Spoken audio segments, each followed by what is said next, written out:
अस्सलामुअलैकुम and welcome to my YouTube channel the exam unlock.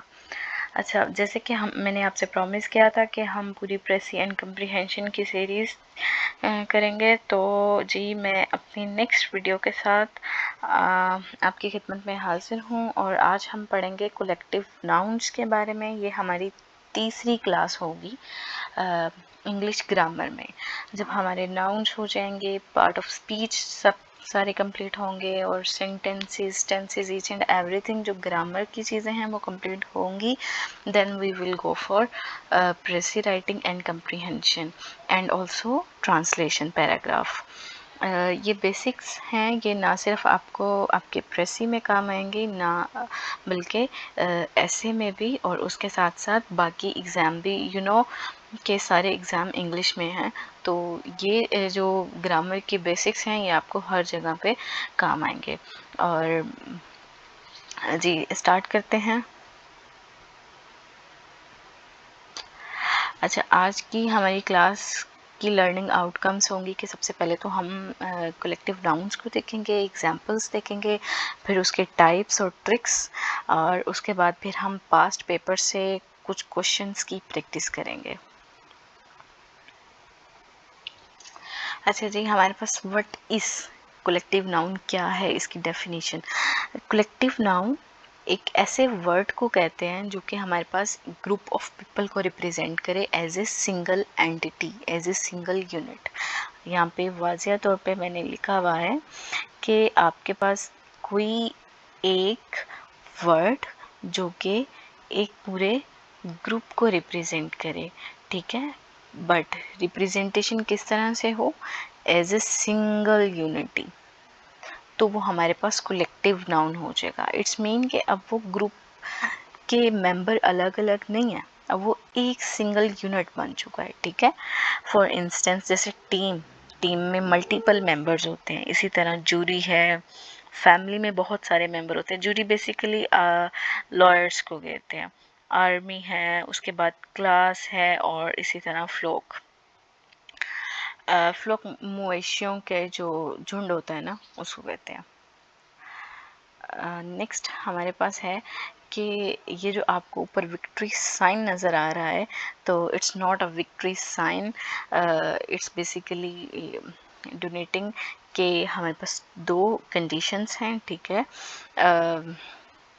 Condition number 1 क्या है कि अगर हमारा collective noun as a unit use हो, यानी कि as a single entity use हो, group as a one whole entity use हो, तो हम क्या करेंगे, उसके साथ सिंगुलर वर्ब लगाएंगे। अच्छा, ये बताना क्यों ज़रूरी था, क्योंकि एरर आते ही इसी में से हैं। अच्छा, हमें कैसे पता चलेगा कि वो सिंगल यूनिटी है या सिंगल यूनिटी नहीं है, तो ये हमें सेंटेंस के कॉन्टेक्स्ट से बहुत इजीली पता चल जाएगा। जैसे कि हमारे पास यहाँ पे लिखा हुआ है the committee has made it's decision, तो कमेटी ने अपना डिसीजन किया। कमेटी दो के मल्टीपल इंडिविजुअल्स पे डिपेंड है, लेकिन उसने अपना डिसीजन किया, तो इट्स मीन उसके तमाम जो मेंबर्स हैं उनका एक ही डिसीजन है, ठीक। और दूसरी बात, यहाँ पे इट्स और हैज़ भी हमें उनकी यूनिटी के बारे में बता रहे हैं। सिमिलरली द टीम विंस, यहाँ पे विंस के जो वर्ब है ना, ये भी हमें उनकी यूनिटी के बारे में बता रही हैं, ठीक है। तो ये सारी चीज़ें आपने ध्यान से याद रखनी है, ये हमारे क्वेश्चन की जब हम प्रैक्टिस करेंगे तो वहाँ पे भी यूज़ होंगी। इसके बाद नेक्स्ट है जी हमारे पास सेकंड इसकी टाइप, जिसमें हमारे पास group as a individual entity use होगा। जैसे कि वहाँ पे यूनिटी थी, यानी कि इंडिविजुअली सारे मिलके एक चीज़ बना रहे थे, यहाँ पे इंडिविजुअल नहीं, अलग अलग है, ठीक है। तो यहाँ पे जो है वो एक सिंगुलर यूनिट नहीं रहा, तो हम एक सिंगुलर वर्ब भी यूज़ नहीं करेंगे, ठीक है, ये चीज़। और सिंगुलर यूनिट नहीं है तो सिंगुलर वर्ब भी नहीं होगा। उसके बाद प्लूरल होंगे और हम इसमें प्लूरल वर्ब ही यूज़ करेंगे। अच्छा, इसमें आप देखो the jury was un unanimous in its decision, तो यहाँ पे jury as a group discuss हो रही है। लेकिन नीचे वाले कॉन्सेप्ट में देखो तो वहाँ लिखा हुआ है the jury were arguing among themselves. It's mean कि अच्छा यहाँ पे क्या है, यहाँ पे जूरी मिल गई और यहाँ पे किसी एक बंदे के सामने वो रिप्रेजेंट हो गई मिल के। इस केस में क्या है, जूरी आपस में नहीं मिली भाई, उनमें लड़ाई झगड़ा है, वो एक दूसरे को आर्गुमेंट कर रहे हैं, ठीक है, आपस में उनकी बहुत सारी लड़ाई है, कोई भी डिसीजन नहीं ले पा रहे। तो इट्स मीन कि अब हर बंदे की अलग अलग अलग राय है, तो हम उसको एज ए इंडिविजुअल टैकल करेंगे, ना कि एज ए ग्रुप टैकल करेंगे। अब वो सिंगल यूनिटी नहीं है, जब अब वो एक ग्रुप है जो कि डिवाइड हो चुका है अपने परसेप्शंस को लेके। इट्स मीन अब वो एक सिंगल यूनिटी नहीं है। नेक्स्ट ये मैंने एक टेबल लिखा है, इसमें कुछ कंफ्यूजिंग वर्ड्स के बारे में मैं बात करूँगी। जैसे कि हम कहें कि आर्मी, आर्मी तो जब मिलके काम करेगी तो वो तो एक सिंगल एंटिटी होगी, तो उसके साथ सिंगुलर वर्ब लगेगी एज ए होल, और सिंगुलर और आर्मी के साथ हमने इज लगा दिया। लेकिन जो हमारे पास पुलिस है, प्लूरल मेंबर्स के तौर पे, पुलिस हमेशा मेंबर्स के तौर पे आएगी, और जब भी आप देखोगे तो पुलिस इज इन्वेस्टिगेटिंग जहाँ पे लिखा होगा तो वो गलत कंसीडर होगा, ठीक है, पुलिस आर इन्वेस्टिगेटिंग ये ठीक काउंटर होगा। अच्छा, पुलिस एक ऐसा कलेक्टिव नाउन है जिसको हम एज ए मेंबर देखते हैं, नॉट एज ए यूनिटी। तो जब हम इसको एज ए यूनिटी नहीं देखते तो फिर हमारे पास आर आएगा। मे बी कोई पिछली परसेप्शन हो इसके पीछे, कि जैसे आर्मी है उनका एक ही गोल है कि उन्होंने जो है वो सिक्योरिटी थ्रेट्स को टैकल करना है, लेकिन जो पुलिस है उन्होंने मल्टीपल केसेस देखने हैं, हर पुलिस इंडिविजुअल का मल्टीपल आर्गूमेंट हो सकते हैं इन्वेस्टिगेशन में, रिसर्चिंग में, जो भी तरह से। तो मे बी इस कॉन्सेप्ट को लेके इनको जो है वो एक मेंबर बना दिया गया है, ना कि एक सिंगल ग्रुप। नेक्स्ट हमारे पास जो स्टाफ है वो सिंगुलर और प्लूरल दोनों हो सकता है, it's depend upon the situation, the condition. अगर तो सारे स्टाफ में बहन भाई मिल के काम कर रहे हैं, बहन चारा है, भाईचारा है, तो वो एज ए सिंगुलर ट्रीट होगा, और अगर जो है वो उनमें लड़ाई हो गई है किसी भी वजह से तो वो एज ए प्लूरल यूज़ होगा। उसके बाद हमारे पास जो फैमिली है वो भी एज ए सिंगुलर और प्लूरल ट्रीट होगी। यहाँ पे भी हम सेम कॉन्सेप्ट लगा सकते हैं, बहन चारा भाईचारे वाला। और नेक्स्ट हमारे पास जो मैंने ट्रिक की बात की है, आपसे प्रॉमिस किया हुआ है कि हर वीडियो में एक ट्रिक ज़रूर होगी। तो जी इसमें जो मेरी ट्रिक है वो ये है कि इफ़ मेंबर्स आर फ्रेंड तो वो singular, if they are enemies वो प्लूरल होंगे, ठीक, आपस में फाइट्स, सो मैनी फाइट्स, तो क्या होंगे, प्लूरल। और अगर वो फ्रेंड्स हैं तो क्या होंगे, सिंगुलर। इसी तरह अगर इसको मैंने एक मेटाफोर से चेंज किया। वैसे आप लोगों ने ये देखा होगा कि यूनाइटेड हैं तो सिंगुलर, डिवाइडेड हैं तो प्लूरल, ये कहीं ना कहीं आप लोगों ने सुना होगा, नोट इन बेसिक क्लासेस, ये थोड़ा एडवांस कॉन्सेप्ट है, लेकिन उसको थोड़ा और इजी कर दिया कि भाई जब आप दोस्त हो तो you are a single entity, लेकिन जब आप एनिमीज हो तो आप एक प्लूरल एंटिटी हो, ठीक है। तो ये एक ट्रिक थी, और ये ट्रिक कहाँ पे काम आएगी, जब आपने सब्जेक्ट वर्ब एग्रीमेंट करना है, ठीक है। तो कलेक्टिव नाउन से जब भी आपके पास एरर्स आएंगे तो वो सब्जेक्ट वर्ब एग्रीमेंट के आएंगे, तो वहाँ पे यही आपकी टेक्निक यूज़ होगी, ठीक है। तो आपने इस ट्रिक को याद रखना है। और जी अब हम आगे मूव करते हैं। लेकिन अब हर चीज़ें इतनी आसान तो नहीं ना हो जानी, आपको याद रखना पड़ेगा कि आपने इस ट्रिक को कहाँ कहाँ पे यूज़ करना है। जब आपके पास आ जाए टीम, वर्ड आ जाए team, jury, committee, family, staff, class, government, ठीक। अच्छा, ये वाले ऐसे अल्फाज हैं, इनमें आप समझ लो कि फॉर इंस्टेंस अगर टीम है तो वो झगड़ भी सकती है और नहीं भी झगड़ सकती।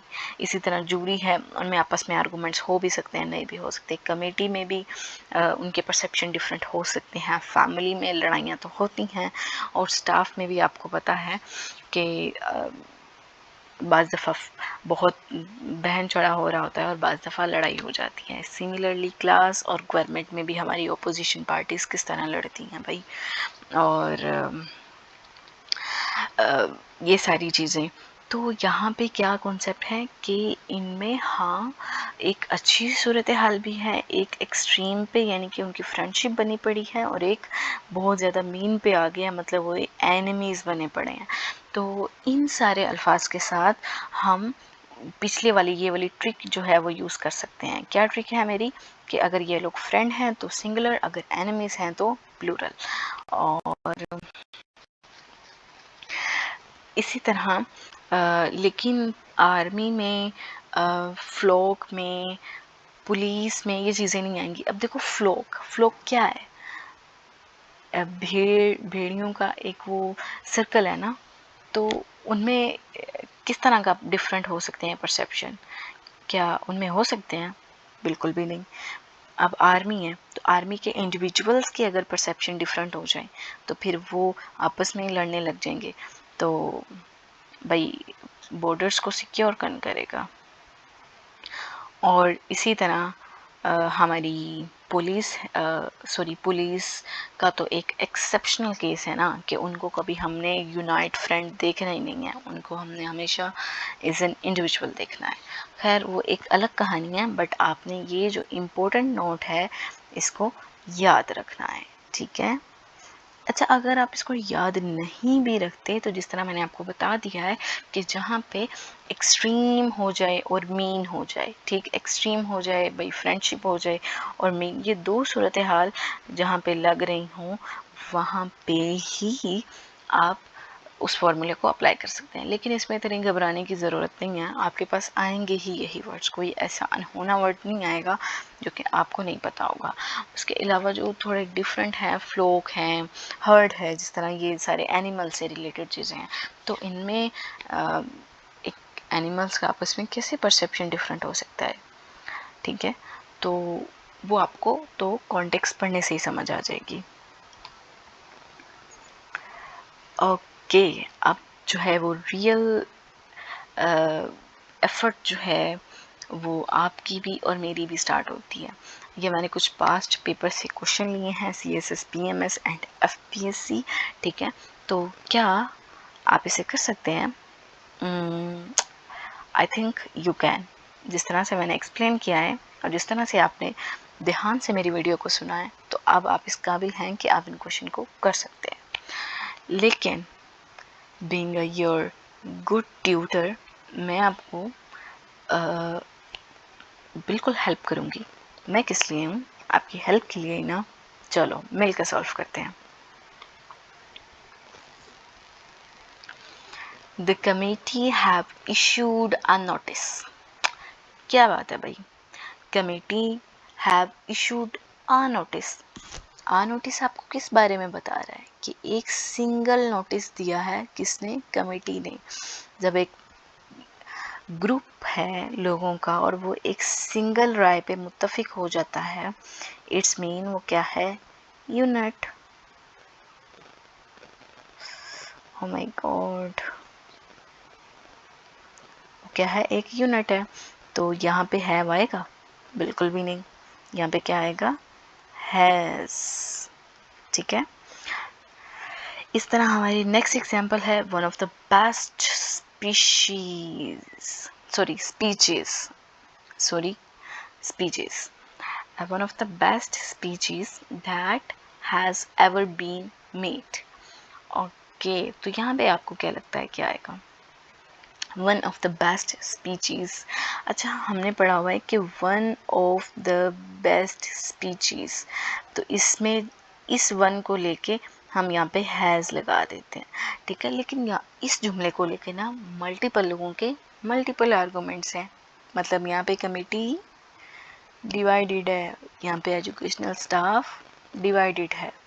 तो अगर वो डिवाइडेड है तो कोई कहता है यहाँ पे हैज़ आएगा और कोई कहता है यहाँ पे हैव आएगा। अच्छा, जो कम्युनिटी, ये जो स्कूल ऑफ थॉट ये कहता है कि यहाँ पे हैज़ आएगा, वो इस वन को इसके साथ मिलाता है कि one of the best speeches, इन सारी स्पीचेस में से एक बेस्ट जो है उसके लिए आएगा हैज़। और जो दूसरा स्कूल ऑफ थॉट है वो कहता है कि नहीं, जब डैट लग जाएगा तो आपका सब्जेक्ट को होगा वो बिल्कुल जो डैट के करीब होगा वो वर्ड होगा, और आप उसके अकॉर्डिंग ही सब्जेक्ट वर्ब एग्रीमेंट करोगे तो वो हमारे पास क्या है, स्पीचेस। तो हमारे पास उसके अकॉर्डिंग यहाँ पे हैव आ जाएगा। अब ये आप लोगों पे है कि आप लोग कौन से स्कूल ऑफ थॉट को फॉलो करते हो। Wait, one question is left. Okay, the jury were divided in their views. क्या है, क्या महसूस हो रहा है, यहाँ से कैसा लग रहा है ये जुमला? मुझे इसमें कोई गलती नज़र नहीं आ रही। क्या आप लोगों को आ रही है? अगर आ रही है तो कमेंट।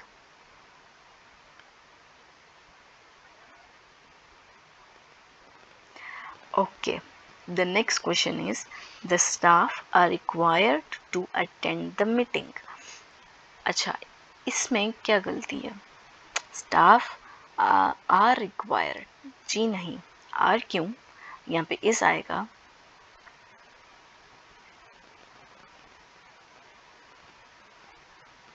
क्योंकि स्टाफ यहाँ पे as a single entity use हो रहा है और वो इनवाइट हो रहा है मीटिंग पे। तो व्हाट डज इट मीन कि यहाँ पे स्टाफ फ्रेंड है, उनमें दोस्ती है, तो अब हम सिंगुलर वर्ब यूज़ करेंगे। जी, नेक्स्ट हमारे पास है, the family are going on vacation next week. Family लड़ाई झगड़े करके वेकेशन पे जा रही है? जी नहीं, वो एज ए फ्रेंड और एज ए फ्रेंडशिप है उनमें, और दोस्ती है, और तभी तो वो वेकेशन पे जा रहे हैं। तो यहाँ पे क्या आएगा, इस।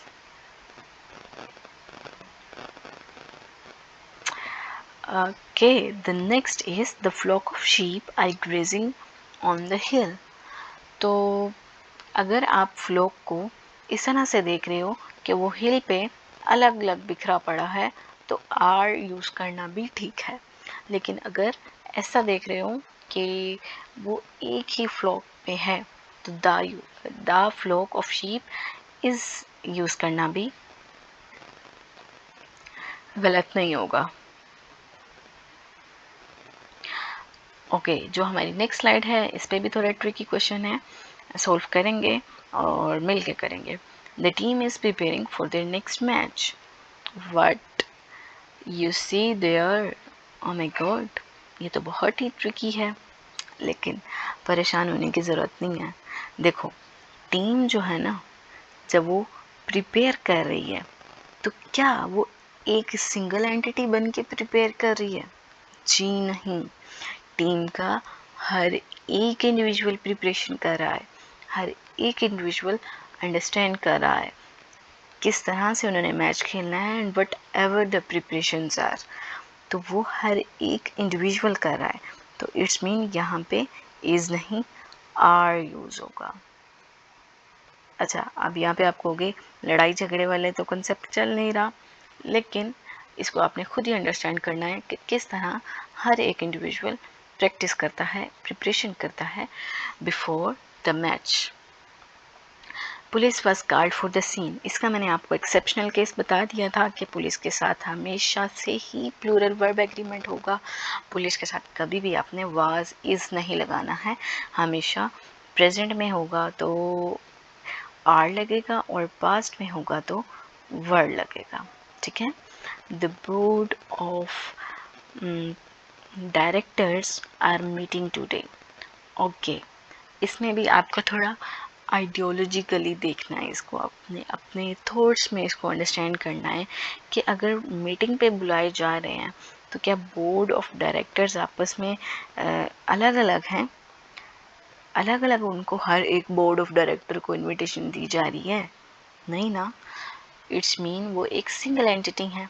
तो यहाँ पे आर यूज़ करना गलत है, यहाँ पे आएगा इस। और इसी तरह से हमारी नेक्स्ट स्लाइड है जो कि है the committee have issued a notice. और आई थिंक ये रिपीट हो रही है, तो मे बी मैंने इसे आपकी प्रैक्टिस के लिए रखा हो, तो you can do it. The next is the union are negotiating for better wages. Negotiating क्या है? वो आपस में बातचीत कर रहे हैं। बातचीत करना, निगोशिएटिंग टेबल पे कौन बैठता है? मिल के बैठते हैं, ठीक है, मिल के बैठते हैं। तो वो क्या ये डिवाइडेड हैं?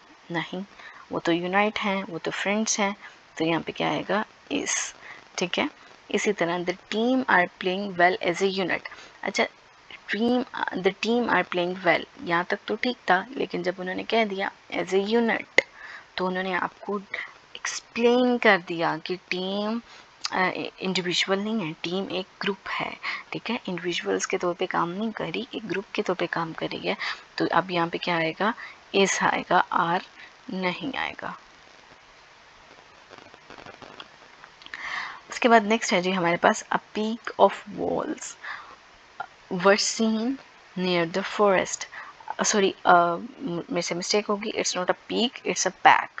तो आ पैक है ना, आ पैक, और वर्ब का एग्रीमेंट तो इसके साथ होगा ना, आ पैक के साथ होगा।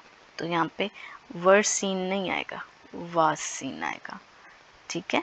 यहाँ पे भी चाहे वो वुल्फ बहुत ज़्यादा हैं, लेकिन एक पैक की हम बात कर रहे हैं ना, तो हमारे पास जो वर्ब होगी वो भी सिंगुलर लगेगी।